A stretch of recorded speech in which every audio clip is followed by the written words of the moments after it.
Hey, what's up, everyone? It is Sunday night, which means it's time to wind down your weekend with Bad City Comic Professionals. As always, I'm your host, Shannon, aka Small Press Shann, and I am here to drink this amazing wine and talk about this week's awesome indie comics with you.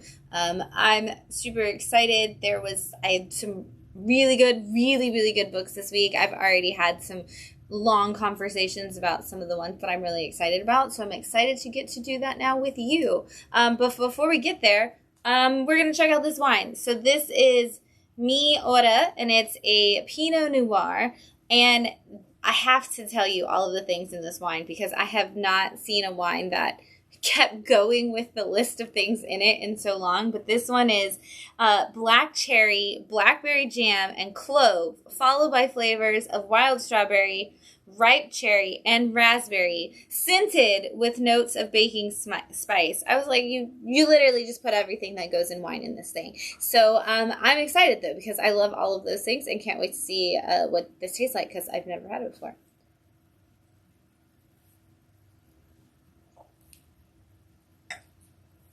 Oh, that's weird because you really do get it in those order, like that order that they just named. That's so strange. It's a little sweeter. It's a little sweeter for a Pinot Noir. And I really do. I feel like I just got, like, all of the things, like, in the order. And they're, like, that's, like, the ending note of, like, spices. I'm like, oh, you're all there. Huh. That's an interesting thing. And not in a bad way. Like, this is, like, I'm kind of intrigued to try to see, like, as you drink it, if you get different flavors first, like, as the bottle goes on. Or, like, I almost want to buy a different bottle and see if you get a different, like, a lead-in taste, or if they do actually always, like, kind of flow in that same order. So we're going to be drinking it all night. If you're joining us and you're winding down your weekend, even if that's with water, we hope that you'll hang out and talk about comics in the comments with us, and all the books that you're loving, because there was a lot of really good books this week. And, of course, we're going to talk about the independent comics, but if there were big 2 books that you were really excited about, I hope to hear about those too. I know Green Lantern came back this week with Adams on it, who's been doing the Flash run. So this Dawn of DC is bringing so many characters back to the forefront of DC, and I hope that you're enjoying it as much as we've been. So I'm going to slide this over for just a second, and I'm going to take another drink.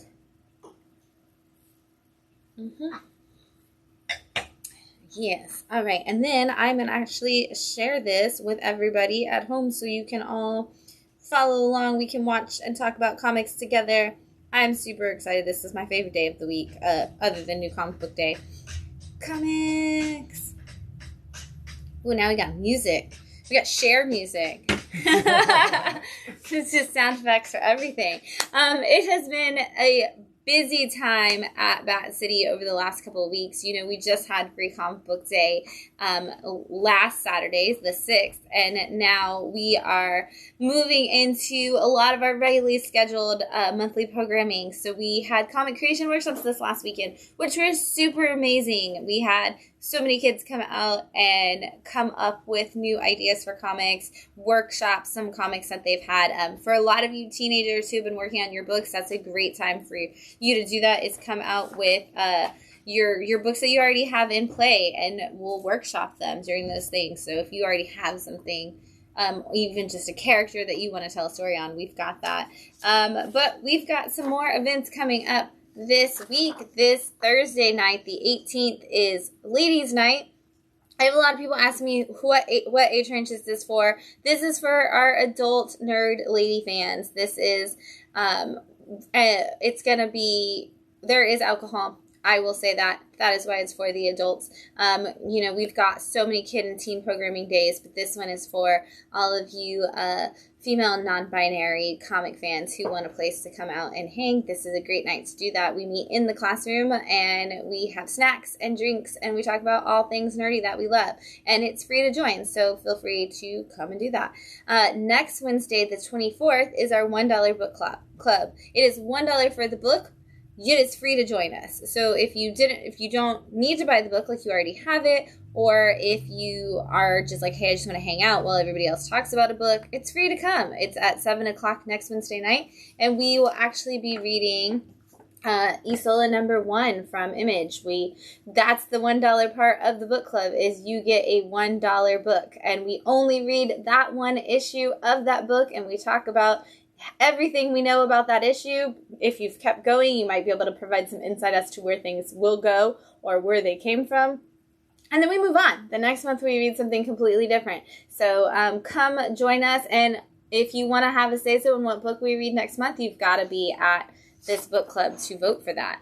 And then lastly, Saturday, May 27th at noon, we will have our Story Spelunker. So if you are a parent who has a kiddo who is really into reading, or that you want to get into reading, this is our kids book club. It's fun. We do a craft. We write some stories. We do all kinds of fun things. And then we talk about books that the kids are reading, and we pick books for them to read next time. So if you would like your kid to join that, that is Sunday at noon, and it's free to join as well for that. Sunday the 27th, at noon, right before Memorial Day. And then, of course, we've got all kinds of things we're doing in the community. So this weekend, coming up the Saturday the 20th, we will be at the Imagine School, where they are having a comic convention that is a fundraiser for their school. So it's $5 to attend for adults. I think kids might be free. I will have to double check that. We'll be posting a flyer for it. But we'll be out there. We're going to be teaching comic creation workshops on site there. But we're also going to have all kinds of fun things available for sale. And then they will have a fun comic convention going on at the school all day. It's a great way to support a local school. So check our social medias this week for a flyer for where all that is, if you don't know the Imagine School, but we're very excited for that. There's so many things. June is going to be a very busy month. Everybody's already asking, what do we have coming up this summer? Keep an eye on our social medias, because we are launching our partnership with the Boys and Girls Club this summer. And so we will be at the Boys and Girls Club every day for 1 week, and then throughout the summer we'll be at a different Boys and Girls Club each week doing activities with them. And then we'll still have our regularly scheduled programming here in the store, but of course we will be working with a lot of other summer camps and doing a lot of more activities here for people who are looking for something to do during the day. So keep an eye out for all that to come. And speaking of great things that you can do in our community, we have this month's flyer from Ascura up in the store. You are welcome to grab these. We also have the full month and the flyer and the large poster for June. So if you're trying to figure out what you want to book out for concerts and fun activities in Manatee Village area of Bradenton, you're going to want to grab one of these Ascura flyers so you can go check out all the shows. There's so many ones. They've got open mic, they've got comedy shows, they've got all kinds of, they have rap artists last night, and then they had Have Gun Will Travel the night before. So many awesome cool bands. They had the Friendly City Flea today, so they had brunch and music and 60 vendors out there selling really cool things. So check it out. That was the last outdoor one of the season. I think from now on the market will be inside, so you don't have to worry about whether or not that rain's going to block it out. But check out Ascura if you have not yet. And speaking of fun things you can do inside, if you pop over to Sarasota, you can always check out our buddies at Mysterium Escape Rooms, which I know they are currently streaming this program in their escape rooms today in the lobby, where you can go hang out and play some video games, do some VR, or of course participate in an escape room, which are super awesome fun. I cannot wait to do more. And shout out to our awesome friends over there. And April says hi. Hi, April. Thanks for watching. All right, I'm going to take one more drink of this Miora wine, and then I'm going to start talking about some comics.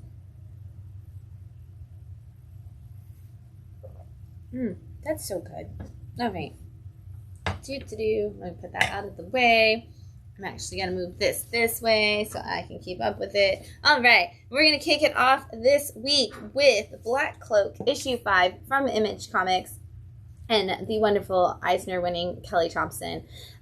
This is, I'm going to keep saying it for those of you who are Saga fans, and that's like, oh, this is the one book I pick up each week, or each month. I'm going to tell you, you should be jumping into Black Cloak, because this is very similar, not only in the simplistic art style that we see, which is kind of similar to that, but also in the storytelling and in the world building. This is the story of a girl who is a fairy, possibly dragon-esque creature mixed in with that. But she is a detective, what they call a black cloak in this world, and they are like the epitome of the best detectives. And at the very beginning of issue 1, we find out that the fairy prince who is supposed to take over the throne and who was at one point supposed to marry her has been murdered. And now our main character is on the hunt for how she can solve that murder before she herself can end up murdered, because this is a very politically driven murder. There's a lot going on in it.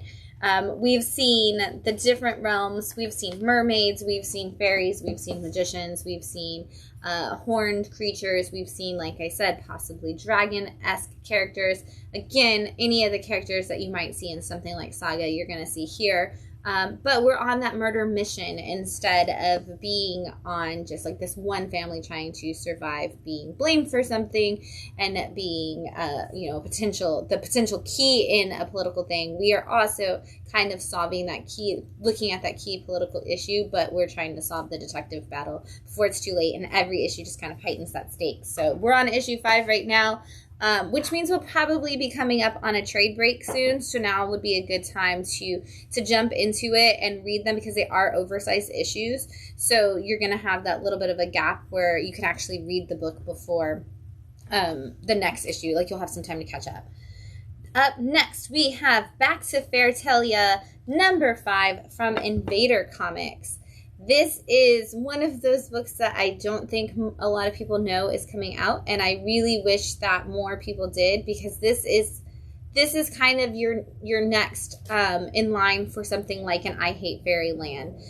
This is the story of 5 kids who discovered an imaginary world when they were young, and they, like the Pevensies in the Narnia Chronicles, they are the kings and queens of Fairtalia, and they each are given a special power when they're in that realm. And then one of them comes home as a child and tells his parents that they've been hanging out and playing in this fairy tale world, and of course all of the parents think that these kids have lost it, and so they all are separated and forced into counseling. And now, as adults, they have suddenly been contacted by their squirrel friend from Fairtalia, who says that the whole world is being overrun by evil, and the only people who can save it are the princes and princesses of Fairtalia, who must return and save the day. And of course, none of them believe them. They don't want anything to do with it, but that is a major spoiler, so I'm not going to show you any of those pages. But now they are kind of at the point where they're like, okay, maybe we do need to do something, if nothing more than just to get back home. And so these 5 people must come back together and either accept their powers or risk themselves and their imaginary world, so quote unquote, dying forever. I love it because one of the characters did become a psychologist, and one of them is the president of the United States, and they have all these crazy careers that you're like, there's no way that you could get to these people to bring them back to a fairy tale world. So the hijinks that go with that are ridiculous. Again, for fans of I Hate Fairyland, this is definitely a jump right over to that if you need something to kind of give you those same laughs, and also a really heartfelt driven story. Up next, we have Assassin's Apprentice, issue 6 from Dark Horse Comics. This is the story of a young boy who is the illegitimate child of a prince, and all of the princes are named by the virtues that they want them to embody. And so his father was supposed to be a good, virtuous man based on his name, and they found out that he had an illegitimate child. So the child is raised by one of the knights, who is training him how to be a good person and how to kind of fall into line for the king and do whatever the king wants. But now he's also being trained in secret by king's order to be an ultimate assassin, because the king thinks if he can use this boy in his own battles in the future, then he will know that this kid will never come trying to claim a throne, but also he isn't necessarily tied to the throne in a way that people will come back for the king himself. I love this kid. I love his understanding of the world, the way the world works. It kind of falls in line with so much of when young people are learning and growing and the things that we see, and I love that they've managed to put it into that story. But I also just really love this world that they're building out, and how he is trying to make the right choices at all time, and yet they keep throwing like darker and more terrible actions and deeds to him. And he's like, I just like, honestly, in the first like 4 issues, he's like, I really just wanted a dog. Like, I just wanted to be a 10-year-old kid and have a dog, and these people won't let me live my life normally. For fans of any of the nightly shows, you know, your Game of Thrones, any of those kinds of storytelling things, you Witcher, anything in that kind of realm, you're probably gonna really love this book. And it's I love that we're seeing a Dark Horse book that is going into 6 issues and beyond. We've seen so many series from Dark Horse recently that have stopped at like 4. You know, we haven't really seen a lot of ongoing, so it's nice to have this ongoing story with them. Speaking of miniseries that are coming to an end soon, we have The Ambassadors, issue 4 from Image Comics and Mark Millar. And this is a part of us building up to the big Mark Millar event this summer, which I'm going to talk about in more detail in just a little bit when we get to another book. But this is about a woman who has figured out how to create superheroes. And she does it all from prison. And once she has fully invested, she's decided, hey, I'm going to start a team, and I'm going to select people from different countries around the world to be representatives, but I'm going to choose each of those people to become superheroes, and I'm going to offer them powers and training, and we are going to do what's right for the world. And of course, you get all the people who are like, I'll buy a position, I'll do this and this, I'm a great person because I'm in charge of these companies and things like that, and that's not who she wants. And in this particular issue, she has reached out to a priest and told him that everybody in his like all of his parishioners, over 2,000 of them, have specifically named this man who goes against the drug lords and the gangs and things in his country to be the next superhero that she selects. And he has to decide whether or not he wants to leave his community and become a superhero for the world, or if he wants to continue to just be the hero that he has been.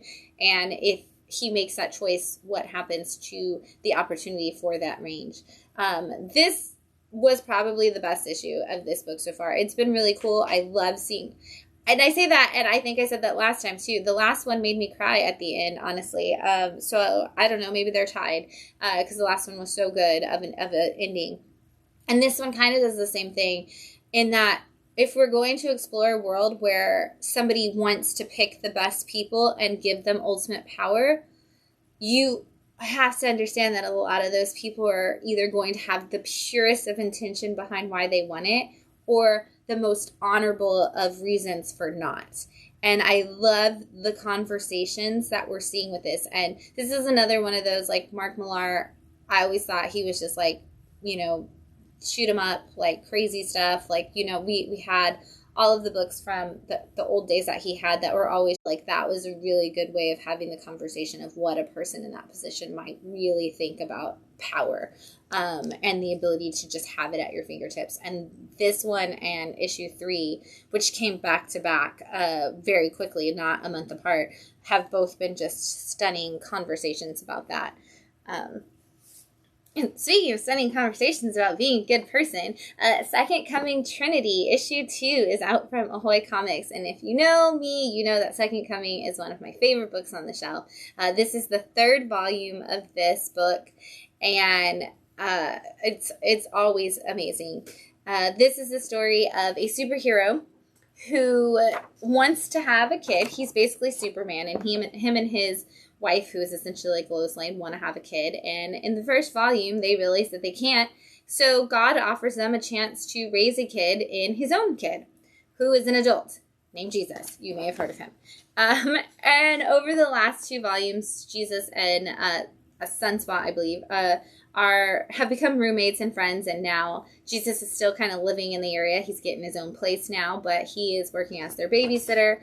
And we're just kind of getting to see the conversation of the Jesus archetype versus the superhero archetype, which is a really interesting conversation because there's so much of parallel especially in a Superman story between that.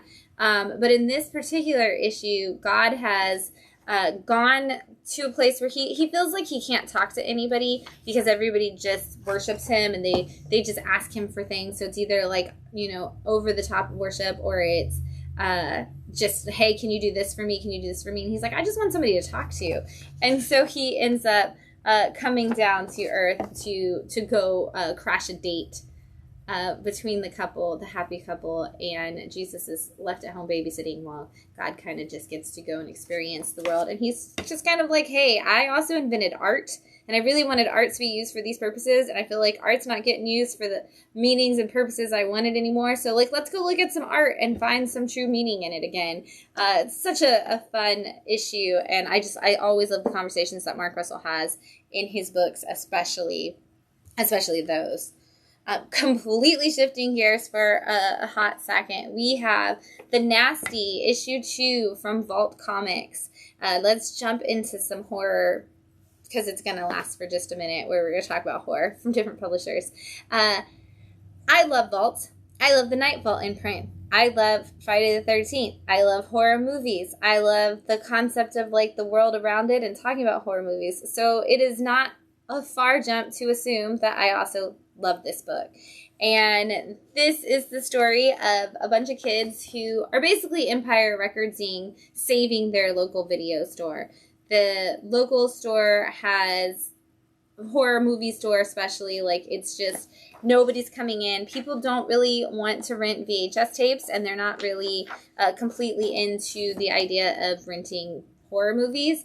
So the store is starting to fail and they need to do something, and their plan in issue 1 is they get a copy of a movie that has never been allowed to be screened.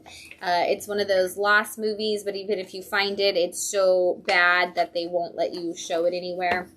They find it, and in issue 1 they put it in the VCR, and if you're over the age of 30 and you've ever had a VCR, you know that there is a strong possibility that at some point your tape will not survive being put into the VCR, and that's exactly what happens. And so in this issue, they're kind of starting to build their ragtag team of people who could potentially make the movie, because nobody actually knows what was on the tape, because nobody's ever seen it. So they think, what if we just say that we have this movie and we film our own? And so they are devising their plan and building their team in this issue. The kicker for this entire series that makes it even better is our main character has had an imaginary friend who is essentially Jason from Friday the 13th his whole life. And now suddenly it seems as though this imaginary friend might not be so imaginary after all. Fantastic. Again, if you like horror comedies, if you like horror, if you have a love for even things like Empire Records, and you love seeing the underdogs try to save their local hangout, the book's got it all. Up next, we've got Banshees, issue 2 from Scout Comics. This was one of those where I was like, oh man, I need to put this at the top of my pile because I really liked issue 1 and I want to see where this goes.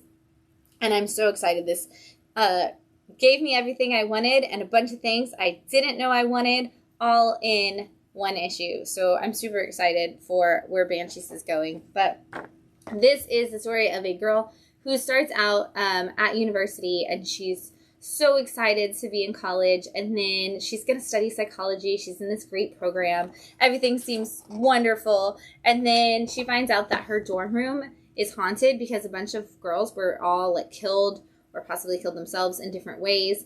And all of the spirits seem to be haunting this particular area where she is staying. And now she is on a mission to figure out why and or how they were murdered so that she can put their souls to rest. And she gets a lot of attention immediately from a lot of different people for the fact that she's looking into this, and nobody seems to be on her side at all. And one of the things that I love is in this issue, we actually are able to see perspective of the 3 girls who were murdered and their ghostly forms. And so we get to hear a lot of their conversation as well and what it's like to be them. It's so much fun. It's such a good like mystery. It's such a good horror book. And there's going to be a lot of talk about the invisibility of women and the dangers that they face on college campuses is going to become a theme for that book. So, of course, I'm super excited to see what they do with that. we've got the Great British Bump Off issue 2 from Dark Horse Comics up next. Fans of the Great British Bake Off, if you ever wondered what would happen in a reality show like that, or any of the other like super positive baking shows as they seem, what if somebody got murdered on set and they needed to figure it out? And Agatha Christie essentially wrote the plot of that. That's what you're going to get with this. You have a team of people who have just come on to the Great British Bake Off, essentially, and they are on day one. Somebody is murdered, and of course the show is going to be canceled because it's dangerous. And one girl says, oh, not only am I a great cake baker, but I'm really good at solving detective like mysteries. I can solve the whole thing before like the end of the first episode if you just let me work on it. And so she is trying to figure out who is responsible for this murder, and also compete in all the challenges to bake her cakes, which she's not actually good at all. And so she is struggling because she's not paying attention to what she's doing with her cakes, and she's kind of not getting anywhere with her murder investigation. And it's so much fun because everybody is just a ridiculous stereotype character, but with a little twist on each one. And so if you've ever watched a reality cooking competition, and you enjoyed it, you would probably love this book. It's so much fun. And I'm rooting for her to solve the mystery, but then at the same time, like, they're like, you have this much time left to make your cake. And I've watched so many baking competition shows that I'm like, oh my God, go make your cake, girl. Like, there's nobody dying right now. Get your cake on. Like, you're going to get kicked off, and then you'll never solve the mystery. So you get the stress of the reality show, but they also make it really ridiculous. And again, it's very Agatha Christie. I'm going to take a break to take a drink really fast. Here's what I'm drinking. It's the Miora Pinot Noir. It's very delicious.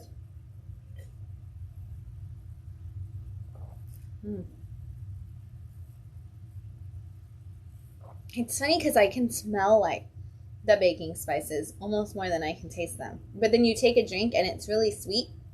And so you think it's going to be a spicy wine because you can smell it when you inhale the aroma of the wine, but then you take a drink and it's not spicy at all, and you're like, wait, what happened? I'm so confused. Still good. All right. Up next, we have Liquid Kill issue 4 from Whatnot's Massive Publishing line. Not to be confused with Massive Verse from Image Comics. I don't know why Whatnot went with Massive as their publishing title. It's just too close, too confusing. But from Whatnot Publishing, we have Liquid Kill. And this has been the story of a person who is coming on a ship to an island where a bunch of people are partaking in a celebration. We don't really know what. We kind of just know this is where a lot of rich people are going. And this person who is coming after them seems to be on a mission against all of them. And as we get closer, we kind of see, like, in the last issue, the people at the hotel that were on staff were like, oh, we'll stop them. None of this will be a problem. And then we get to see how that plays out for them in this issue. And we start to learn a little bit more about who this person is that's coming for all of them specifically, and where they come from, and how those people are treated. And you kind of start to, like, root for this assassin coming in and doing all of this. So I still have no idea where this overall story is going, but like I said, like, each issue I'm starting to root a little bit more and more for the assassin who's coming after all these people. So kind of curious to see where that's going and if that's going to stay the course the whole time.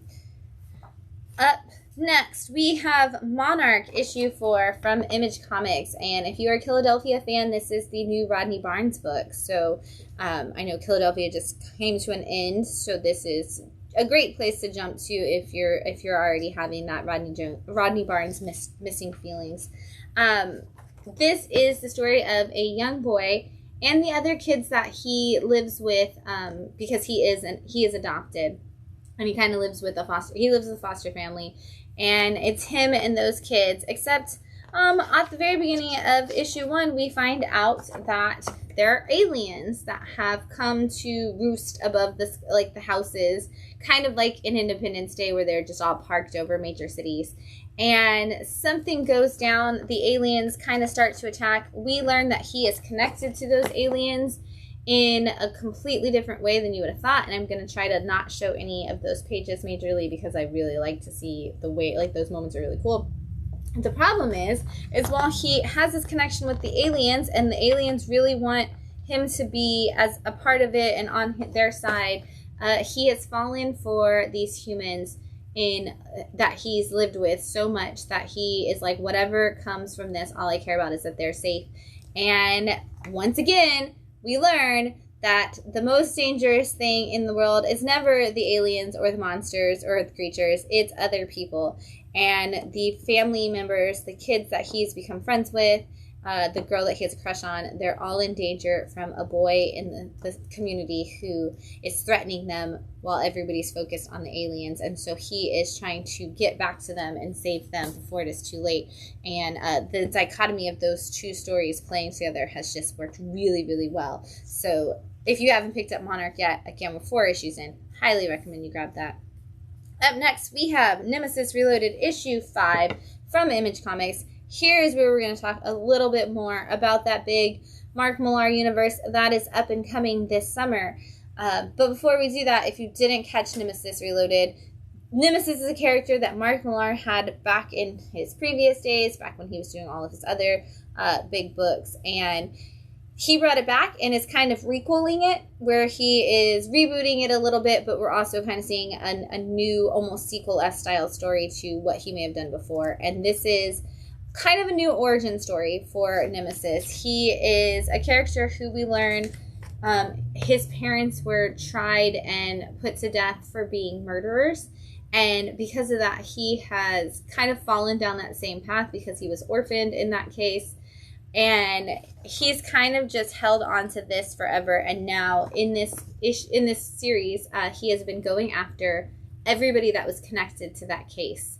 And he's willing to take down the whole town if that's what it takes to get to these people. And in this issue, we see him accomplish a lot of the things that he overall has wanted to do the whole time. We see that start to come to a wrap.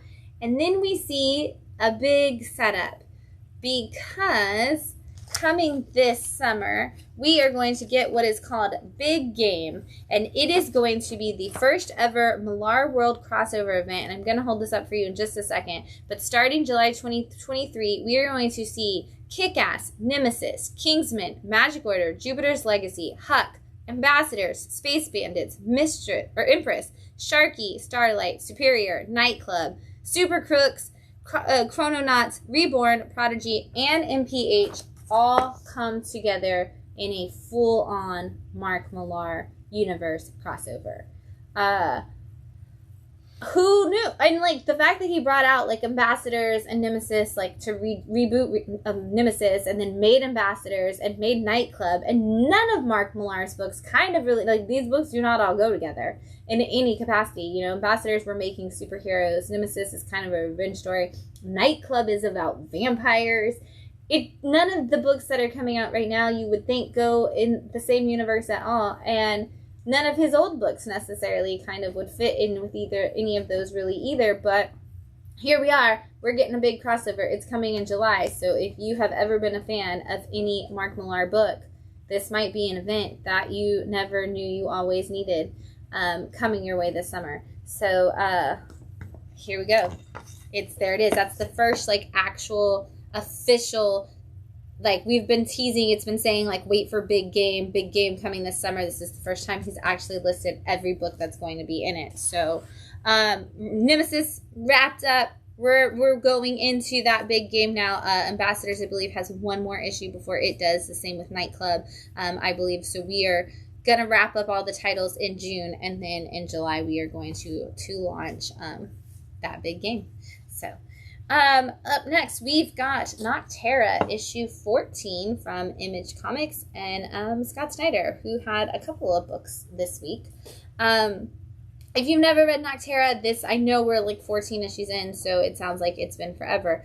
I think you should grab that first trade and check it out, or grab the Image first $1 issue, because you can also jump in on issue 1 for $1. This is the story of the world getting covered in darkness. The sun has been blacked out, And people are now living in darkness, but if you stay in the darkness too long, you become this like wraith-like monster who eats people.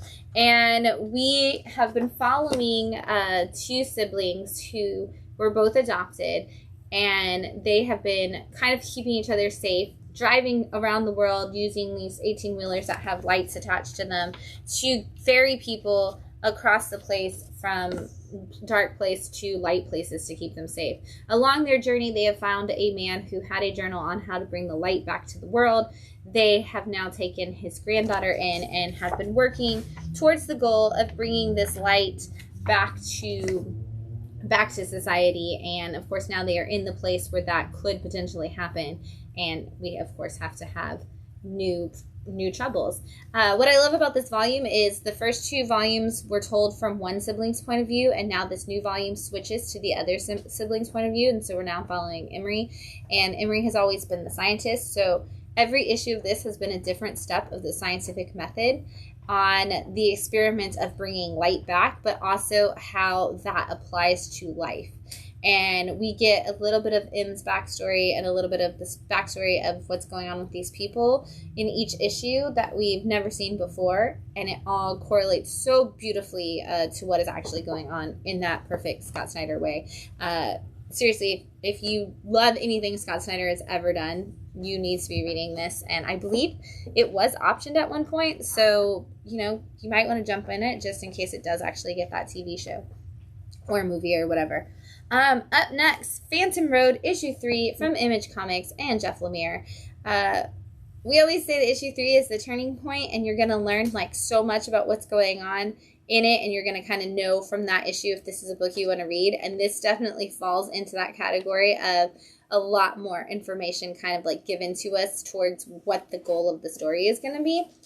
But if you haven't started on Phantom Road yet, a truck driver meets a woman on the road and tries to rescue her from a situation, and they end up in this alternative version of Earth that's a dark wasteland, and there's all these I Am Legend looking zombie vampire things. Nobody's really sure what they are, and they don't know what's going on. They kind of try to fight their way out of it. In issue 2, we see that they can go kind of back and forth between the regular world and that world. And some things happen in issue 2 that put us on a road where now we have a woman from the FBI who is investigating the things that they are doing and what's going on with this mysterious like phantom situation. And she is in this small town, and she is trying to find some help, and the only person that will help her is the young deputy detective. And the two of them find some information, and as soon as she starts to get close on her investigation, we get some dark, twisty news and a great cliffhanger, because that's what Jeff Lemire is great at.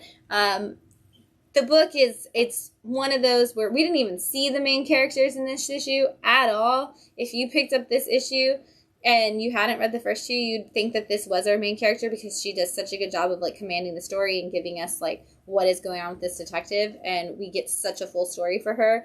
But the other two characters are out doing other things, and we're going to come back to them, and things going to be crazy. So read Phantom Road, because I don't know where it's going, and I want people to talk to about it.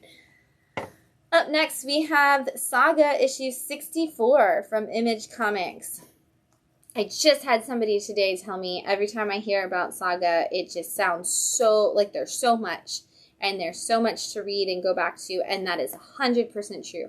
Another book that you can actually get a $1 Image first, and trade paperbacks of the first volume are $9.99. So if you ever do want to give it a go, you've got some cheaper options to get into. We are at a point now in our story where we are still following the same family. We are still hoping that Hazel and Prince are going to figure out how to be a well-grounded children, and maybe adults who aren't struggling near as much as the rest of their family has. And at the same time, we're just trying to get by. We still have, you know, a mom who's just like, hey, my kids are the most important thing in the world to me. I will sacrifice everything for them, and who has 1,000 times over. And we are now about to, it looks like we are going to see our our protagonist family joining the circus soon. Anything and everything crazy that can happen in Saga always does, and a new adventure may or may not be happening, but we only have 30 minutes to make it happen. And I love that the note at the end in the letters column is, I love a ticking clock, don't you? And it's so true. Like, you're just like, wait, there's no way. Like, you don't even know where the kids are right now. How are you going to find them and get them on this ship in 30 minutes or less? We're going to find out, which means we're going to have a nice big, oh my gosh, crazy moment coming up in issue 65. We still have like another 40 issues to go, by the way, of Saga, because it is going to be like 110 issues. So, up next, we have Samurai Doggy issue 6 from Aftershock. I thought this was going to be the end. I'm here to tell you that Samurai Doggy may actually be continuing. This may get a second volume, or at least some more issues, because it does have some questions left unanswered extremely by the end of this issue.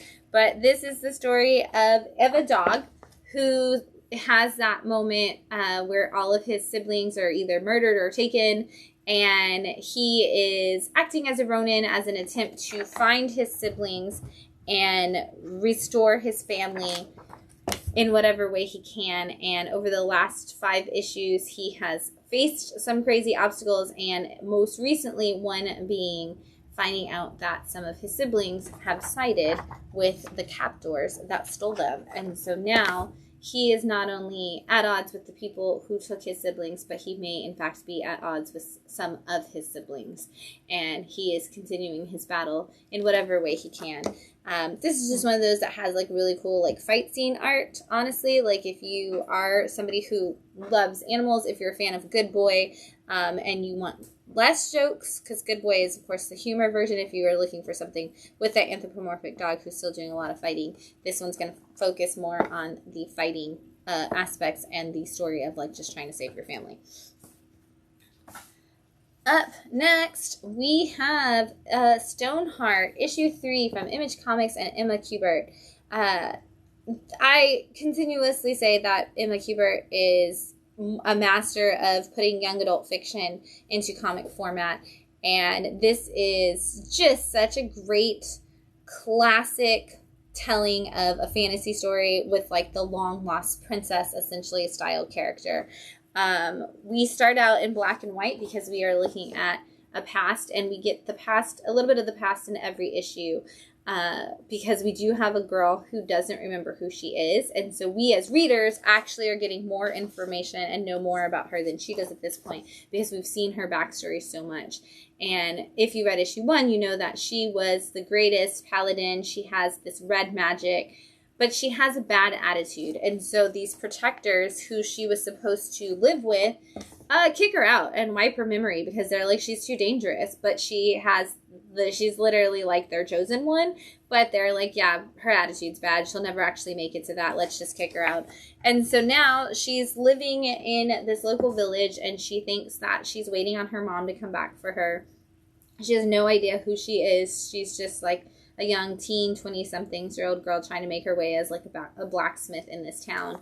And someone has recently discovered her magic, and they have sent a boy after to kind of kidnap her in the long game form. Like, first she had to like make her trust him and everything. And so now, as we hit issue 3, he has taken her to the sorceress who wants to consume this girl for her power and control her.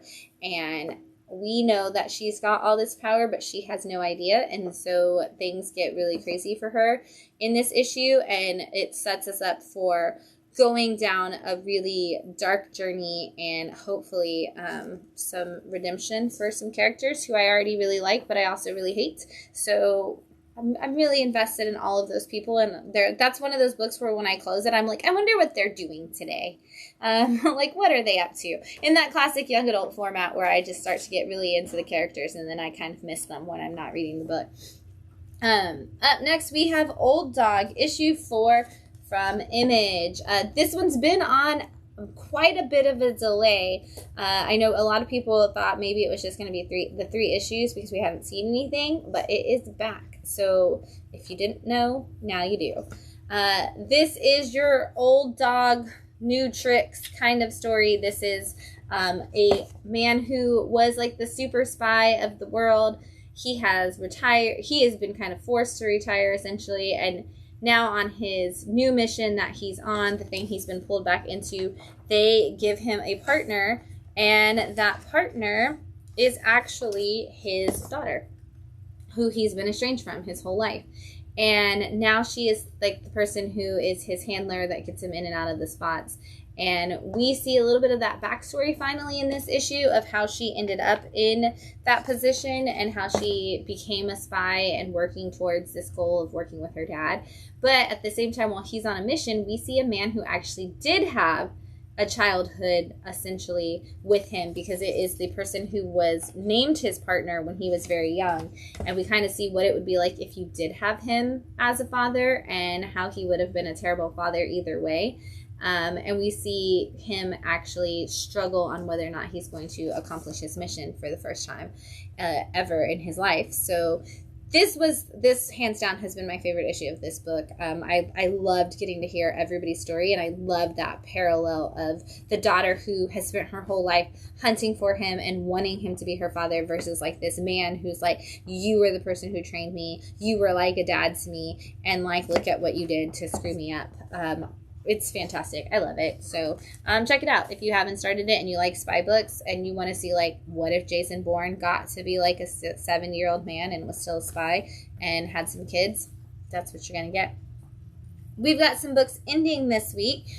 First up is Clear, issue 3, and this is from Dark Horse, is Comixology original. So it's really like issues 5 and 6 if you read it when it was on Comixology.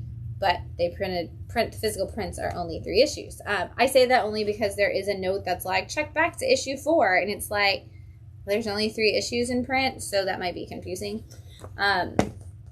This is a story of a world where we have started to mask ourselves. Instead of trying to change the world or trying to morph the world into something better, we have just started wearing what they call veils to not have to see the world for what it is. You can basically put it as whatever you want. If you want to see the world as a zombie apocalypse, you could live in a zombie apocalypse. If you want to see it as the happiest day of your life every single day, you could do that. And so because of that, nobody actually knows what the real world looks like anymore. And at the very beginning of issue 1, a woman is killed or commits suicide. We don't really know. That's the whole point, is trying to figure out this mystery. And the guy who's been investigating it is someone who doesn't believe in the veils and says that he keeps all of his sight clear at all times. Hence the name. Over the course of this, we figured out that the woman who was dying and I'm not going to tell you anything about who she is, but she was working on breaking the veil and bringing up what would actually have people see the world as it really is. And in this particular issue, or issues, I guess I should say, we find out where she was in that process. We find out his role in it. We meet the widow, who is the only person who can actually upload this veil. And we figure out who the actual bad guys were and solve some things. And that's all I'm going to tell you because it's the finale of the thing, so I don't want to ruin anything. But if you haven't read Clear yet, it's Scott Snyder doing what he does best, blending action and heart into great storytelling. And you're reading it and you're like, what does any of this have to do with what's happening in these pictures? And then he makes it all come back together and you're just like, that was phenomenal. Good job. Way to go, Scott Snyder. So yet another one of the Dark Horse Comixology original like carryovers from Scott Snyder. Much like We Have Demons, that was just a great book, and I'm glad that they're in print now for everybody who doesn't read digitally. I'm going to take this out really fast. We have Stealing Oz, issue 4 from Bad Kids Press. And so, you know, I'm very happy. I have been waiting for this so long because I am a huge Wizard of Oz fan, and I have loved the Stealing Oz series so far. I'm so glad that we got this wrap up, question mark. This is the story of the characters from the Wizard of Oz. Dorothy has taken over Dorothy has been taken over by the soul of the Wicked Witch.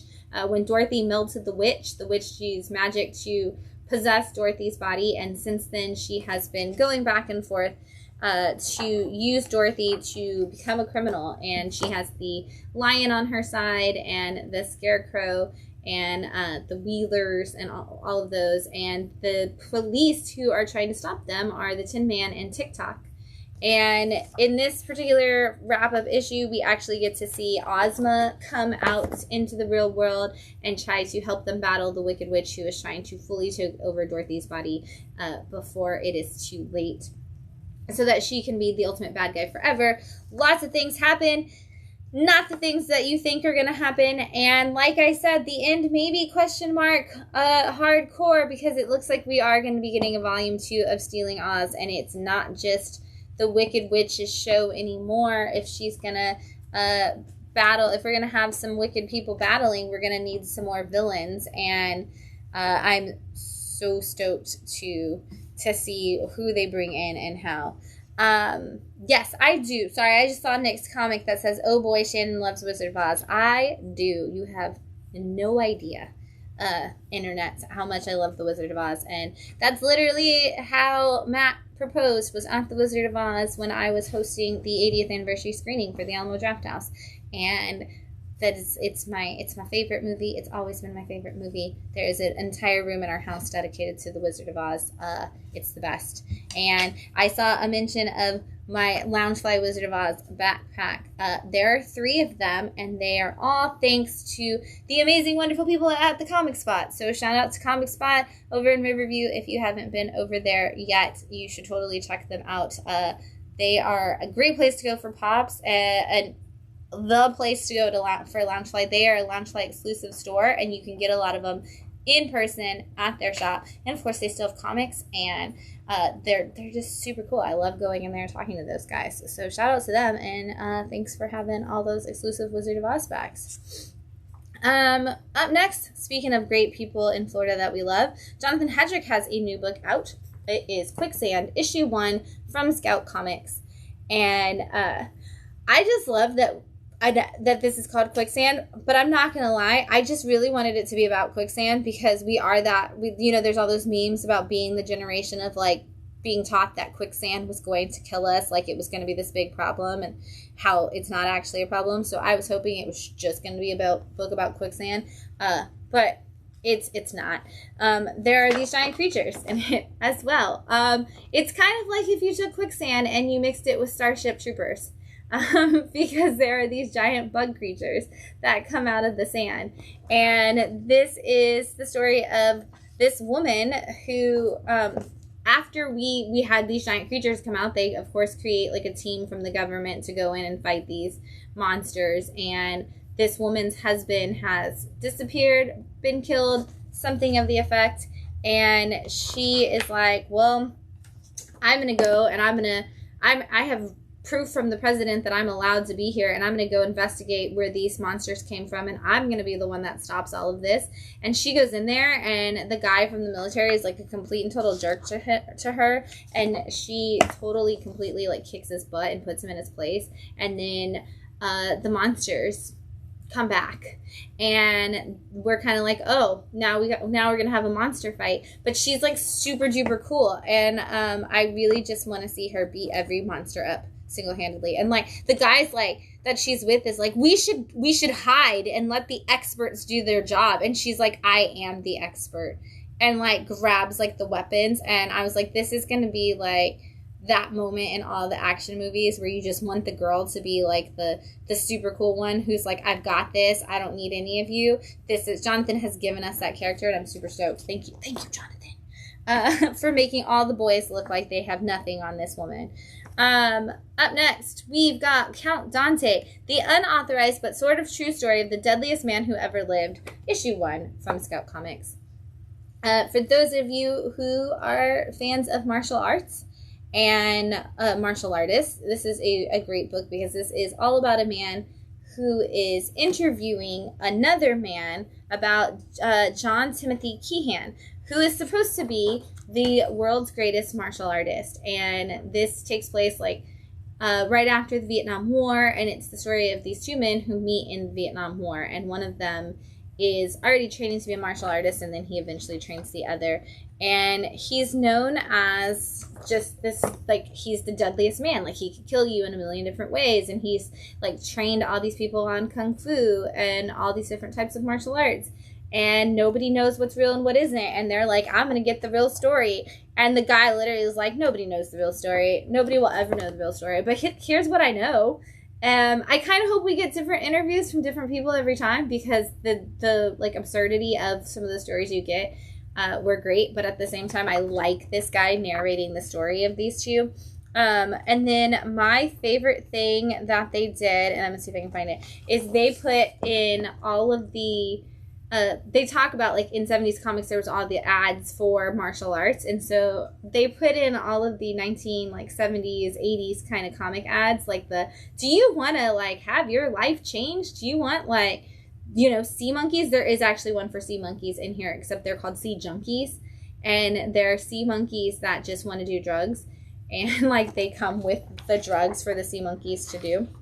But they do different ads in here all the time, and I couldn't stop cracking up at all the different things that the different ads had in there, because I love how absurd those ads actually were. And then you've basically, like, Saturday Night Live, like, style parodied them in here, and so it's even better. This is it's absolutely fun. Again, if you like anything to do with martial arts and you like that, like, 70s, like, those kinds of stories in general, this is going to be a great book for you. And I'm so intrigued about where this is going and who this character is going to actually turn out to be. Can't wait. Also from Scout, so many Scout books this week, I'm so excited. Keepers of the Cosmos, issue 1. This is the story of a group of people who are kind of like the Guardians of the Galaxy. And I know I just said Guardians of the Galaxy, but that is not permission to post spoilers in the comments. Please don't talk about it. I don't even want to know if you like the movie, because I haven't seen it yet. But this is very much a similar kind of thing. It opens up with a giant unicorned teddy bear, or horned teddy bear, I guess he only has one, who is on trial for killing a bunch of people. And they're like, how do you plead? And he looks around the room and is like, there's too many people, I'm not going to get away, I plead guilty. And throw him in jail, and they're like, oh, we're going to kill this guy. And then it fast forwards or jumps over to a ship of people who are all different alien races. There's, like, a glob guy, there's, like, a kind of, like, fish, like, winged guy, there's a couple other aliens, and then there's, like, the human guy. And these people are all on the ship together, and their job is to keep the peace across the galaxy. And one of them is like, oh, I only believe in peace, I will only do things peacefully. But then she does not do things peacefully. And then there is one of them who, she's like she is the princess, but, like, the former princess in her eyes of this planet, and all she wants to do is kill people. So she just goes in, like, as hostile as possible. And then, of course, the human guy's like, it's my job to kind of, like, keep you all in line, and I can't do anything for this. Anyway, they all find out about the bear being in prison, and he's like, can you please come rescue me? And so they're like, I guess so. And so we are going to get a space heist kind of thing to save this bear. Again, if you are fans of Guardians of the Galaxy in any capacity, the movies more so than, like, the original comics, if you're a fan of the movies, this is going to be something that's going to interest you, because it's funny, it's got that same kind of humor, it's got the same level of action, and kind of building the same kind of team out of it too. Like, you've got your guy that doesn't get jokes, and your guy who's literally just like a blob, like he's like Groot, like, where he kind of doesn't really say anything. You're definitely going to want to see that for sure. Or read that for sure. Up next, we have King Kong, The Great War, issue 1 from Dynamite Comics. I'm super stoked to have a King Kong book. Matt's freaking out because I don't think I told him there's a King Kong book out this week. Sorry. It is on the wall, I will say. But there is like, for those who are coming in to look for it, but there is a new King Kong title, and I'm so happy. This is about it's 1917, and I'm just going to open this up to this giant creature. And it is a group of people who are in the war, and they are on a ship, and their ship gets crashed into this island, and everybody is like, oh, what do we do? Like, how do we get back to the ship? And the captain is, like, not here. Like, he kind of seems to know. He's like, we've got to get into this cave. We've got to get away. we've got to move from all of this. And they're like, why? What's going on? Where are we? And he's like, don't worry about it. Let's just get to this cave as fast as possible. We've got to climb. The like ocean's tide's going to come in, and that's not even the worst of our worries. And so they start climbing up to this cave, and suddenly the sun disappears. And the soldiers are like, what happened to the sun? Are we safe in this cave? And the captain's like, absolutely not. And I'm not going to show you anything else because it's King Kong book. So I'm sure you can use your imagination on ways that the sun might have been blacked out suddenly and what could come next. But if you are a fan of King Kong or any of the movies like the kaiju movies or any of that world, you're going to probably love this series. I'm just going to hand that to Matt right now. Up next we have Murder Inc. Jagger Rose from issue 1 from Dark Horse, and this is Brian Michael Bendis, and I believe that these characters have already existed in Brian Michael Bendis books before. I think this is one of those. He's bringing back all of his old worlds to Dark Horse now, and so this is kind of a sequel to previous worlds, but you can kind of pick up and start right in the beginning. And this has Michael Avon Oeming as the artist, so if you're reading Blue Book and you're enjoying that art style, you're going to get that, except in color instead of in blue. And this is the story of a bunch of people are on a flight, and the flight starts going down. A guy on one of the pilots is like, the world is terrible, we need to move on from this, and a priest is the one who steps in and saves the day. And then we fast forward to a different time, and we see a woman and a man who are detectives, and this is from the Powers universe, so I believe, but they go in and they're like, hey, to the mob that has recruited them there, and the mob's like, hey, you guys are going to be going out and meeting with the Pope.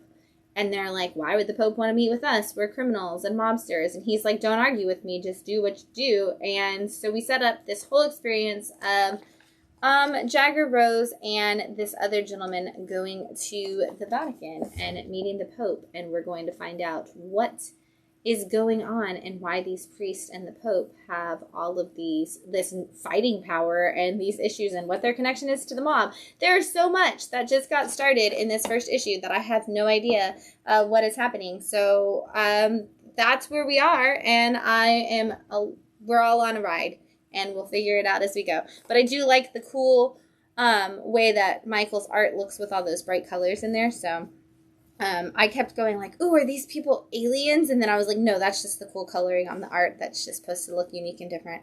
Up next, we've got Impossible Jones, Impossible team up with Captain Lightning, and this is a one-shot from Scout Comics.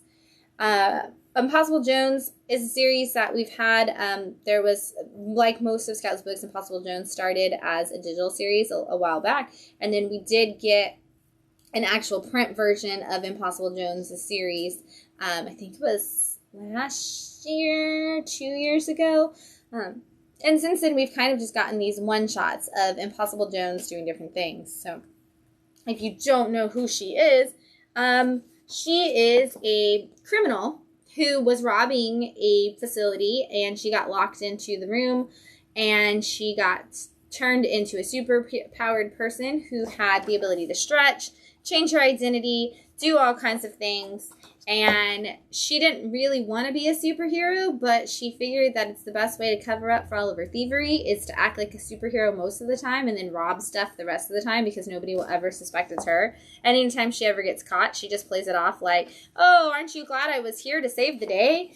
So it kind of works out for her very well. She is, in this issue, Captain Lightning, who's kind of the golden boy superhero of the town, is trying to stop some people from stealing a stone, a power agate, as he says. And he tells Impossible he wants to team up with her because she would be great to stop it. And of course, she immediately is like, oh, this is a great stone. Somebody needs to steal it.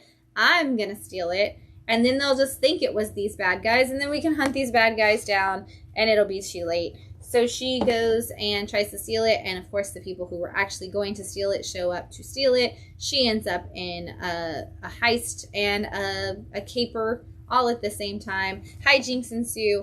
I love this book.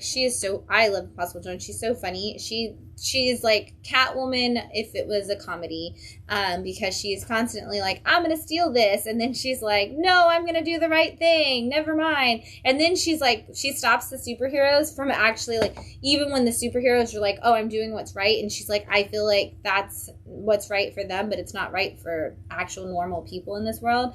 She does what's best for the little guy. And the real person every time. And so I love Impossible Jones for that reason.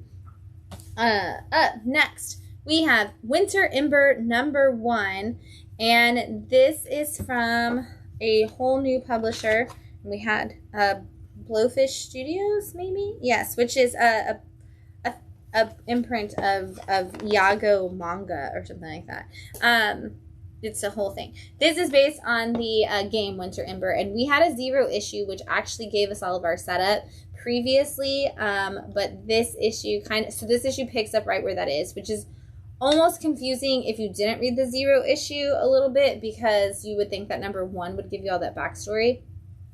It's going to give us the backstory of where we're going with this person's particular story, but it is not necessarily going to give you the whole idea. So in that 0 issue, we saw, the young rich guy who brought these girls home and was having a great time with them in his like rich mansion, and all of his family is killed except for him. He makes it out because one of the girls saves him, and now he is, living a life essentially as an assassin trained by the girl in her society. And so now he is going after all of these people who are bad in his community. And we get a lot of like these epic like video game montage like shots where you can see like this is how like your gameplay would kind of come out.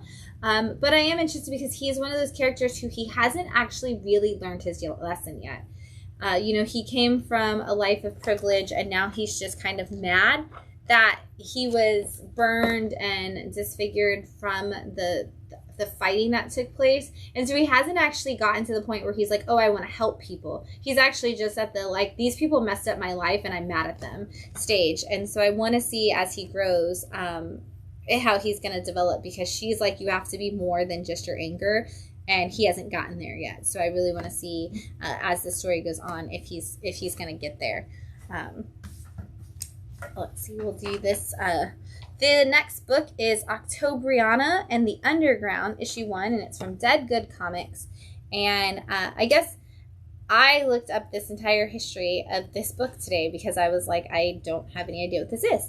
But Octobriana was made by a group of people, and she's a Soviet hero who is fighting against all of the things that come with that Soviet Union and all of that.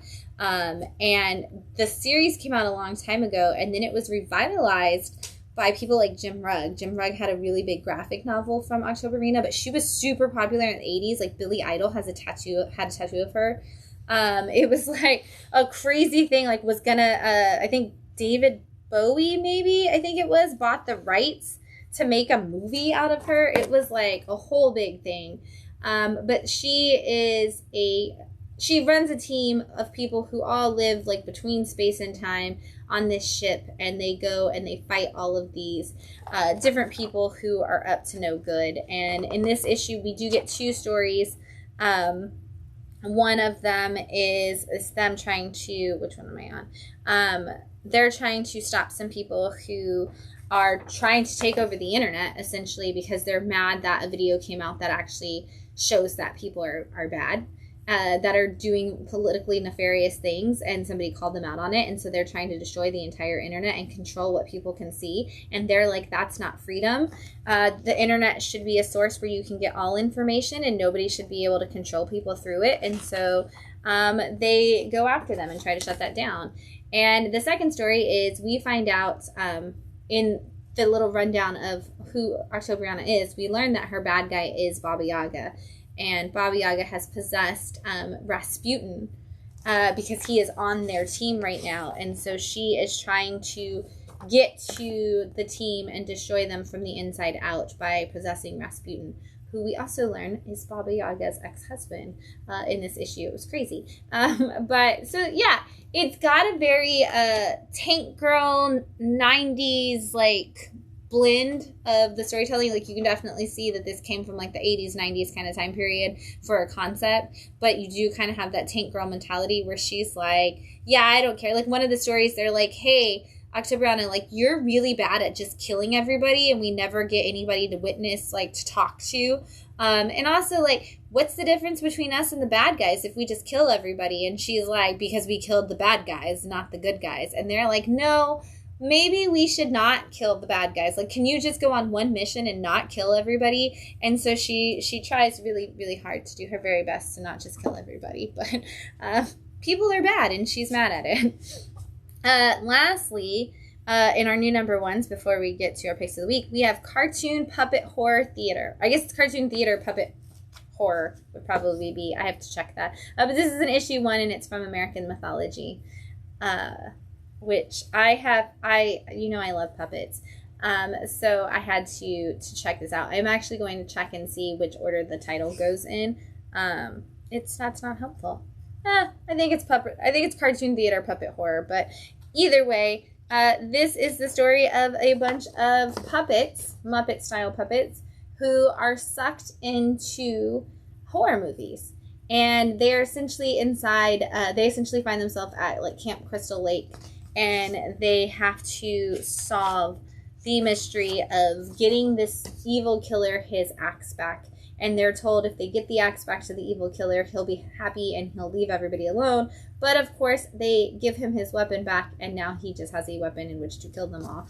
And so these Muppets are trying to survive a horror movie and make their way out of it. And the setup is that we're going to possibly see these puppets have to go through some more horror movies and restore order and balance in more books and things to come as it goes on. So if you like puppets and you like horror, this is a great little blend of a fun adventure of these puppets, and they all have different great personalities. Like you've got the one I love, and I did show it already, but I'm going to go back to it. I love that the one puppet is essentially just like Jamie Kennedy in Scream, like sitting there, like watching the TV, like yelling at it. Like even like dressed like a 90s teenager sitting on his couch, like watching the movie. So yeah, great fun time. This isn't Survival Street. Like you're not getting like the puppets taking down like the man. This isn't like that. Like this is just pure fun puppets in a horror movie. So, not as like graphic as like Happy Time Murders or whatever though either. I'm gonna take another drink before we get to our picks of the week. This is the Miora Pinot Noir.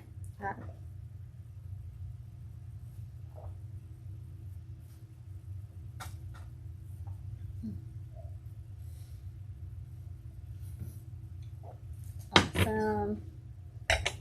All right. Let's see. We've got 3 picks of the week this week. I'm so stoked about it because I think 2 of the 3 are horror, and I'm always excited when we got some new horror books coming out. So first up, we have Monomyth, issue 1 from Mad Cave Studios. I keep saying that I think that Mad Cave is doing a great job with the new talent that they're pulling in and the new books that they're bringing out. And this one, again, just kind of brings a whole new level of depth to what we're seeing come from Mad Cave right now. This is the story of a bunch of people who, I guess it starts with a wizard. I should say that. It starts with this sorcerer in the olden days, and he casts some kind of spell before he dies.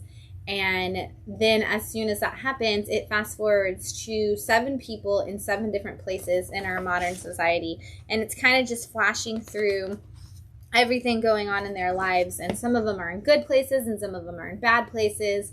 And all 7 of them are teleported to this random set of woods outside of this really creepy castle. And they have no idea why they're there or where there is, but they're like, I guess the only thing we can do is go to this castle. And they get into the castle and they're like, oh, welcome, wizards and sorcerers. Like, this is your training position. And they're like, well, magic isn't real. What are you talking about? Like, we don't want to be here. And And they are put into this room, and they're like, the only way to survive is to make it stop raining.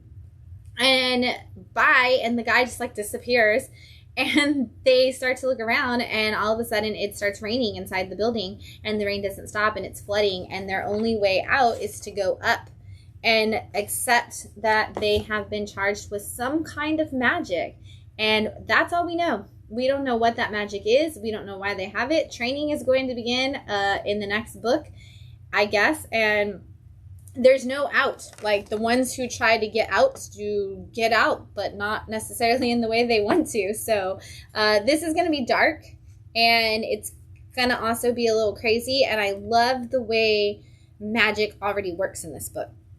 Like, they even say, like, magic means something, but it doesn't mean what you think it does. And so, like, this one guy is like, well, if magic works, like, I'm going to do this. And it just, like, completely turns into something different than what he expects it to do. So if you like dark magic books, if you like those books where people are thrown into a place that they don't expect to be, and if you are just looking for a really great indie book from a publisher you're probably not picking up a lot of books from, I highly recommend you check out anything from Mad Cave that's coming out right now. But I would lean into this Monomyth series because I think it's going to be a crazy, crazy one.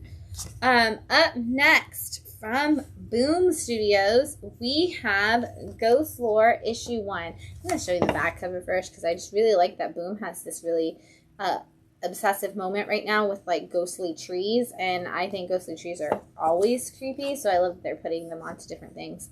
But this is the new Cullen Bunn, which I say every week that there's a new Cullen Bunn, but I'm really excited about this one after reading it. I think this is such an interesting concept, and a lot of times we see a lot of the horror books kind of have similar themes, and I feel like this one kind of stands on its own a little bit right now, so I'm happy to have that. But this is the story of a family, and the dad is the priest in town, and he's hosting mass on the very first issue, or very first page, and it ends, and him and his wife are talking about how there's basically nobody showing up anymore.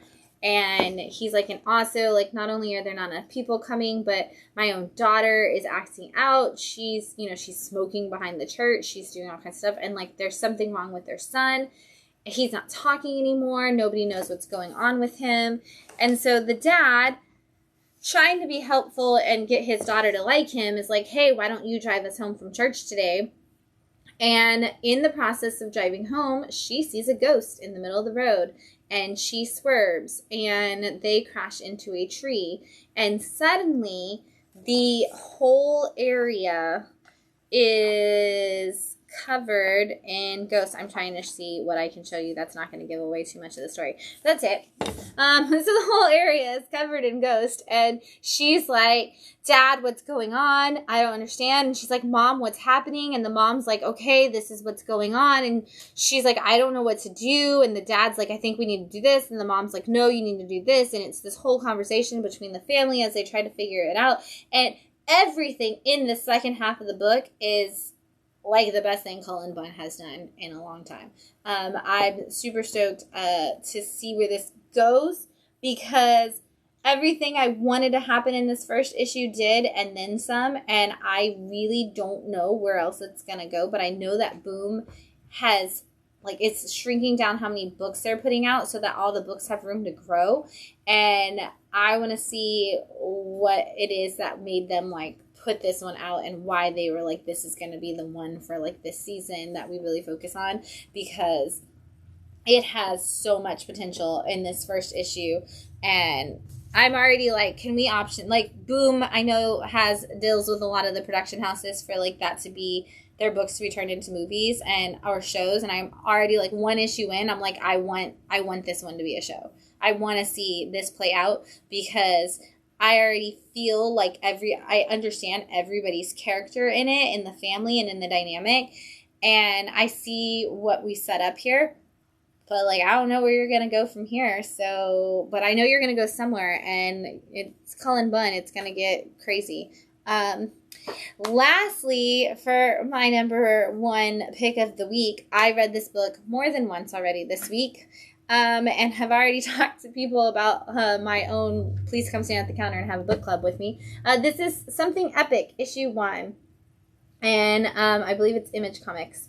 And this is, holy crap. I actually, earlier, the way I sold this book to somebody, and I was like, this is Last Action Hero with comic books, except serious and not an action comedy movie.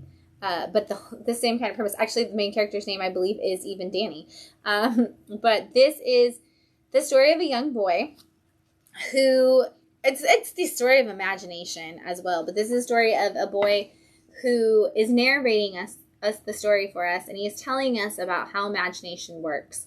And while he's doing that, we're also seeing his life come to reality, and his birth and all of that. But one of the things he talks about is that they say that everything in the world is made out of, atoms and matter and energy, and that energy cannot be destroyed. Well, it takes energy to create a thought, and therefore energy cannot be destroyed. So anything that you imagine technically exists, because imagination is energy, and energy is what we are all created by.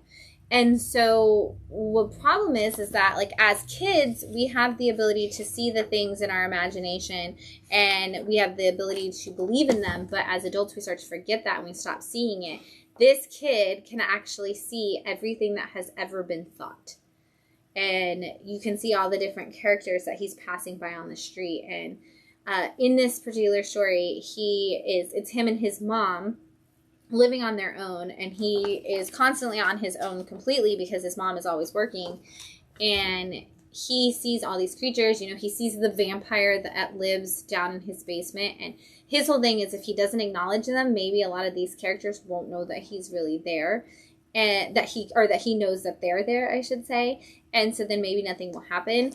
But he has all kinds of incredible moments, like where, like, his mom's looking for his keys, and he figures out where the keys are because a creature has taken them, and he kind of knows where that creature lives and that it likes to take things.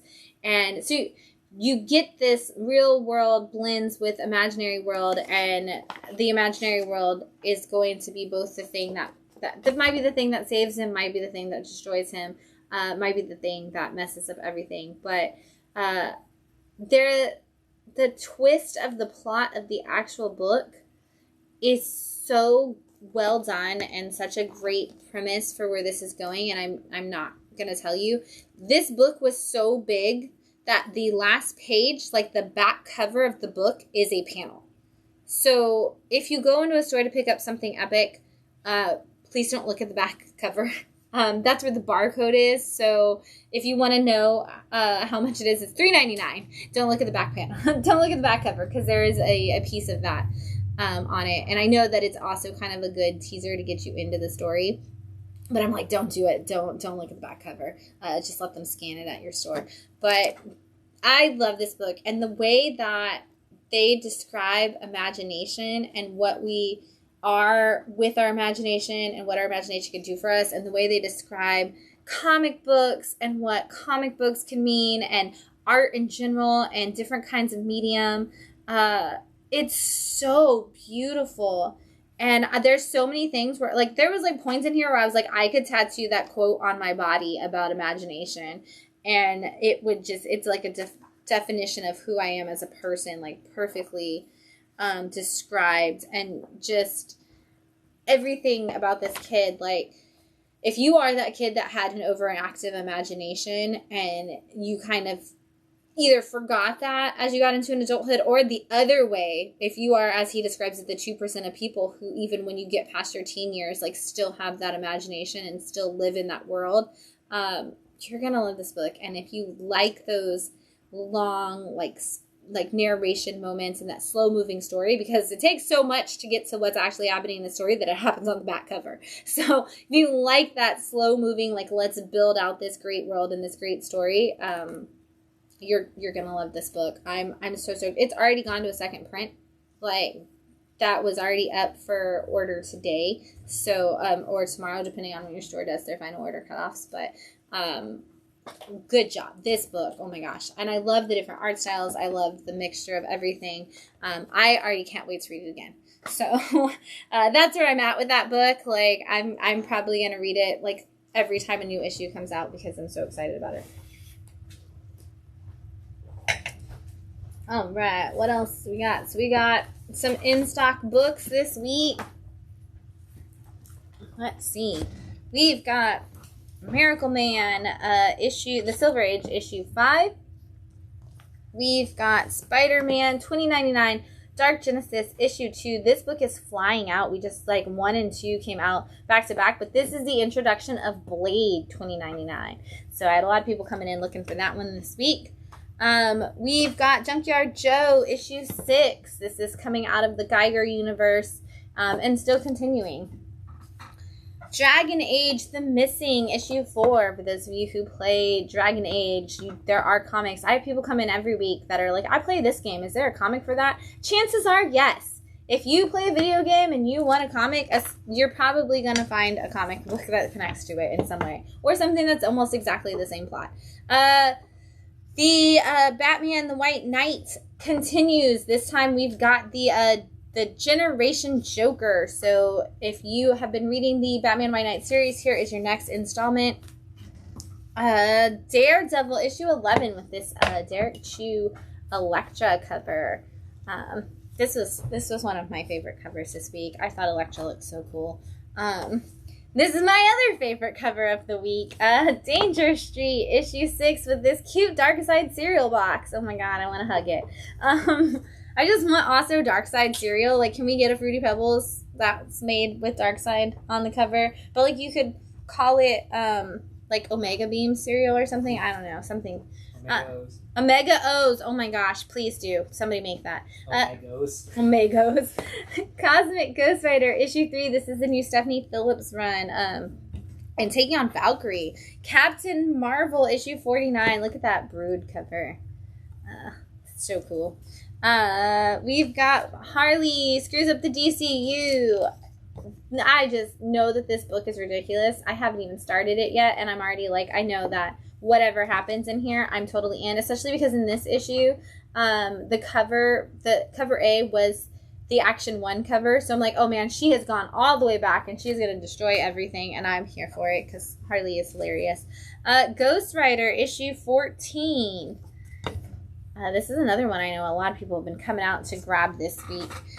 Superman 3, part of your Dawn of DC. So if you are not reading Dawn of DC yet, you are going to fall way far behind. You need to jump in now. Everybody is coming out of the woodwork, turning back to DC, excited about all these new things, and don't get too far behind because we are flying through this new world of DC. Spider-Gwen, Shadow Clones. I love this. This is the continuation of the previous Spider-Gwen series where she went through time and found all the hero versions of herself. Now we are finding all of the villain versions of her, and I love that we got both a Rhino Gwen, and then the B cover has her as a Kraven, the Hunter. Star Wars Darth Vader issue 34. There was like 3 other Star Wars titles out this week. I think I might be out of them though. Amazing Spider-Man issue 25. We've got the Whatever Happened to Mary Jane cover. Issue 26. If you want issue 26, your comic store has already ordered it. It is already ordered. Please let them know immediately. We cannot necessarily get more copies at this point, but issue 26 of Amazing Spider-Man. You're all wondering what's going to happen. You're all freaking out about it. Make sure you tell your store before it hits the shelves because it might be too late once it does. They literally told the creative team to avoid Comic-Cons for at least 6 months after issue 26 comes out. Whatever is happening in it, it's supposed to be intense. Make sure you tell your store, whoever that is, that you want that issue 26, but know that they already ordered it, so you also may have missed your moment. Just for the record. We already did it. It's whatever it is, it is. Spawn issue 341 out this week. That's backwards. Extreme Venomverse. We are getting extreme with all the symbiotes right now. We had Extreme Carnage, or Extreme Carnage Reigns, Extreme Carnage Misery, Extreme Venom first. We got all the symbiotes and they're getting extreme. It's the 90s all over again, guys. Wolverine issue 33, and he is fighting the Weapons of X. There's an ad for the new Black Panther on the back, and I'm super excited about that too. Rogue and Gambit issue 3. I think I'm out of the Decal variant, which is so beautiful. If you didn't get that, you should find it because it's gorgeous. It's like, I want a Mondo poster of it, but they don't make Mondo posters anymore, so thanks, Funko. X-Men Red, issue 11. This also has a Jubilee Icon variant, which I also love, but I just love seeing Storm being awesome. Godzilla Rivals. I'm also going to hand this one to Matt because this is Biollante versus Destroya. Super always excited to have new Godzilla Rivals books. And Biollante is Matt's favorite kaiju, if you didn't know, other than Rodan. And Destroya. True. Destroya, Biollante, and then Rodan. So Rodan is like not even in the category. No, he's on his own. He's a hero. But I mean, kaiju, he's still kaiju. I guess. He's just a hero kaiju. But your favorite villains are Biollante and Destroya? Like Rodan versus Biollante and Destroya shows up. Oh, that's your dream? I guess so. Yeah. That's fair. So. Destroya is the only one who killed Godzilla. Oh, that's so sad. I want Godzilla to die. I love Godzilla. Did Mothra come and save him? No, he died. He actually died. And ends the Heisei era. Oh, and then that's right, and then Millennium. Well, and then you get what's his name? Matthew Broderick one. Yeah, I love that moment in Shin Godzilla. I think it is where they're like, there was a thing like a kaiju attack in America a couple years ago. All Out Monsters attack in 2003. That's when it was. Yeah, I love that. I know. Nightmare Country, The Glass House, issue 2 from James Tynion and DC. If you are a Sandman fan, James Tynion took over your Sandman universe. I don't know why we don't talk about that enough in this world. So many people are in love with Sandman, and so many people are in love with James Tynion, and James Tynion has taken over the Sandman universe, and we don't even talk about it. Stargirl, The Lost Children, issue 6 of 6. This is a wrap-up of the new Stargirl series. I'm sure we'll see another one to come soon, but I'm so excited that I'm excited that we've had 2 back-to-back Stargirl series. Invincible Iron Man, issue 6. This was another hot one this week because there was a new character who had lightsaber-looking weapons. I actually like that cover more than the one everybody was coming from. Green Lantern, issue 1, part of the Dawn of DC. This is the return of Green Lantern, and actually in connected continuity, not on his own stories. Batman, The Adventures Continue, season 3. So this is issue 5. We are flying through these Batman adventures, and it did switch to season 3 in the middle of the run, so if you're confused about that, that's what happened. Spirit World issue 1 started this week as well, and this is also part of your DC, your Dawn of DC, and I love this because we are bringing in these a new book for AAPI characters. There is a teaser that's a free teaser if you didn't get it. I think some stores may still have it. I do love that they, and I doubt you can zoom in well enough, but I can push this a little forward, that they actually have the names of the creative team, not only in English, but in the actual characters for their names as well. I think that's super cool, and I 100% love that DC is doing that. And those new characters were all introduced in a previous book, so there's not that. I don't think any of those were their first appearances, but I'm super excited to see them actually come into this DC continuity. Gotham Academy has a new one-shot called Maps of Mystery. Also out this week. Did I sell all of them? No, I think there's one more. They essentially a Gotham Academy omnibus, which had volumes 1 and 2, and I think Matt's going to run and see if we still have one. Frank Miller's Ancient Enemies, Wraith and Sun issue, that's their one-shots, is out this week. So if you're reading Ancient Enemies, that's your next installment. And then, of course, Jonathan Hedrick's Dream Master from Black Box Comics has hit issue 5. I love this book, I know. We just love Jonathan Hedrick. All right, we've got some trades in stock. Like I just said, Gotham Academy has a little mini omnibus. This is everything that exists for Gotham Academy. The issues 1 through 18 and the Gotham Academy annual. This is. See the side of it. Oh, yeah, it's super thick. If you've never read it, this is one of those amazing Becky Cloonan stories that I absolutely love. It brought us a lot of really great characters to the DC world, specifically maps, which is why we had the maps book earlier. And you've got to read it. It's so much fun, and this is the whole thing. And obviously, you should buy everything that Becky Cloonan does because I love her. First female to draw Batman in an ongoing series. I mean, come on. We've got the Epic Collection for Volume 5 of X-Men. This is your 1975 to 1978 run, which means it starts with Giant Size X-Men and goes through your Chris Claremont days. The beginning of it, this is 94 through 110. And then does it go after that to the Dark Phoenix Saga? Is that next, or is that 2 volumes? It's 2 volumes. 2 volumes. This is Volume 5, right? Yeah. Yeah, there's 1 volume in between. Okay. Yeah, and then Dark Phoenix starts on 129. Got it.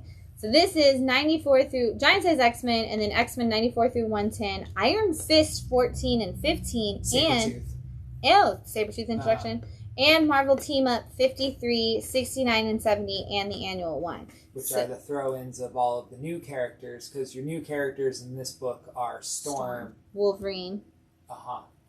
Colossus, Nightcrawler. Nightcrawler, too. So, yeah, their first appearance is all in Giant Size X-Men, and then Chris Claremont takes over. It's considered the greatest X-Men stories of all time. That is true. It is considered the greatest X-Men stories of all time. That's how you're going to get it. And you're going to get it for $49.99 for all of that. That is a lot. That is holy. You are never going to get any of those issues for that much. $50. Never going to get all those issues for that much money. You might get like one of those issues. Also out this week, we've got 10,000 Black Feathers, the hardcover as a part of the Bone Orchard mythos that Jeff Lemire and Andrea Sorrentino are doing. If you didn't catch the book in single issue format, you can now get it in your hardcover. It's beautiful, and the story is great. We recently, finally, on me, I know, but started getting the TKO Studios trade paperbacks. They do all of their books digitally, and you can, or in a subscription box service, but you can actually get their books in print in trade paperback form. And this is the Witches of World War II, and the tagline is literally "This magic kills fascists." It's inspired by a true story. The Witches of World War II follows a coven of witches as they embark on a mission to help defeat the Nazis with magic. I am super excited to read this. I love that it's oversized. Like, if you put it next to another trade, you can see how much bigger it is. So it's a little prestige format in height, but not in width. So I like that because I want it to go one way or the other. I don't need it to be bigger in both directions. And then lastly, we have The Final Girls. This is also the whole thing. This is a Comixology original along with some extra materials. So this is one of the Dark Horse Comixology companions. When the world's most powerful working hero asks her retired peers for help, they secretly agree to deal out punishment on another hero in the public eye. But when the weapon of publicity is wielded, it threatens to kick up all of the personal traumas of the heroes past and present. What does justice look like when violence isn't enough is the tagline for Final Girls. And if you haven't read it, because it was also only digital, now's your chance. We are really trying to help you out with, I know a lot of people come in and they're like, I heard about this book, it's only digital, I really want to be able to read it. We're trying to help out by getting those when they come to the trade paperback form so that you can find them. So if there is a book that you're reading digitally and you want to know if it is going to have a collected edition that you can buy because you're a print reader and you don't like digital format, or you want to have it and you did read it digitally and you just want to have it in print when you're done, please let us know because we're always happy to see if we can find those in trade paperback form for you. As I mentioned earlier, we have $1 book club coming up on the 24th at 7 p.m. and we will be reading Isola number 1, the Image First title. I'm really excited to talk about this because I have never done this as a book club before, so I have no idea what people will think. We also have a ladies' night coming up on the 18th at 8 p.m. Join us in the classroom at the shop. That's this Thursday. Yes, it is the 14th today, so that'll be this Thursday coming up. And then also don't forget, like I said, we'll be posting this week about the Imagine Schools Comic-Con that they are having as a fundraiser coming up on the 20th, which is this Saturday. So I will be there, and hopefully we'll see you. We'll be doing comic creation workshops. We'll also have some goodies out for sale and probably some freebies to give away as well. So come out and support a local school. I was drinking Miora tonight. This nice Pinot Noir with all of the bright, wonderful flavors in it. Again, you can smell all the spices, but you can taste all the sweetness. It's such a strange, like, blend of a wine, but it is delicious. I'm going to drink some more. I'm going to read some great comics. I'm going to see you on Wednesday for New Comic Book Day in the shop, and if I don't see you then, I will definitely see you next Sunday night as we wind down your weekend and talk about all of the best new indie comics out this week. Hope you have a wonderful day, and happy reading.